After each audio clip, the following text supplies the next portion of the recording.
اعوذ باللہ من الشیطان الرجیم بسم اللہ الرحمن الرحیم۔ ایک بار کا واقعہ ہے کہ حضرت غوث پاک شیخ عبد القادر جیلانی رحمۃ اللہ علیہ ایک بار سرکار غوث اعظم رضی اللہ تعالی عنہ دریائے دجلہ کے پاس سے گزر رہے تھے۔ اس دوران چند عورتیں پانی بھرنے کے لیے آئیں اور واپس جانے لگیں، لیکن ایک بڑھیا نے اپنا برتن زمین پر رکھا اور رونے لگی۔ حضرت غوث پاک رضی اللہ تعالی عنہ نے بڑھیا سے رونے کا سبب پوچھا۔ اس نے بتایا کہ اس کا ایک بیٹا تھا جس کی شادی کر کے بارات کے ساتھ واپس آ رہی تھی کہ دریا میں بھنور آ گیا اور کشتی تمام باراتیوں سمیت ڈوب گئی، سوائے اس بڑھیا کے اور کوئی زندہ نہ نکلا۔ اس واقعے کو 12 برس ہو گئے تھے۔ جب بھی مجھے یہ واقعہ یاد آتا ہے دل بھر آتا ہے اور رو دھو کر دل کا غبار دور کرتی ہوں۔ حضرت غوث اعظم رضی اللہ تعالی عنہ کو اس بڑھیا کے حال زار پر رحم آیا۔ آپ رضی اللہ تعالی عنہ نے اللہ تعالیٰ سے دعا مانگی۔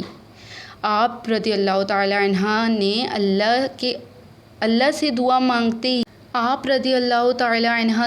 مانگتے ہی اچانک دریا میں طغیانی پیدا ہوئی اور اس جگہ سے کشتی نمودار ہوئی جس جگہ ڈوبی تھی، اور اس بڑھیا کا بیٹا اپنی بیوی اور باراتیوں کے اسی شان و شوکت کے ساتھ صحیح سلام باہر نکل آیا۔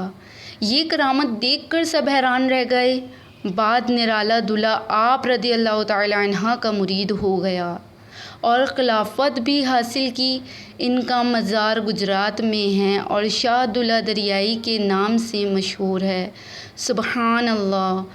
ہمارے پیارے غوث اعظم رضی اللہ تعالی عنہ کی کتنی انمول کرامات ہے کتنی انمول کرامات ہے۔ حضرت شیخ عبد القادر جیلانی رضی اللہ تعالی عنہ کی ڈوبی ہوئی جو کشتی تھی وہ نکال دی اور ایک بڑھیا کی قسمت سنوار دی۔ سبحان اللہ!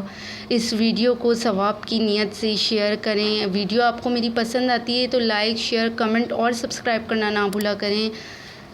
ثواب کی نیت سے شیئر کریں۔ جزاک اللہ۔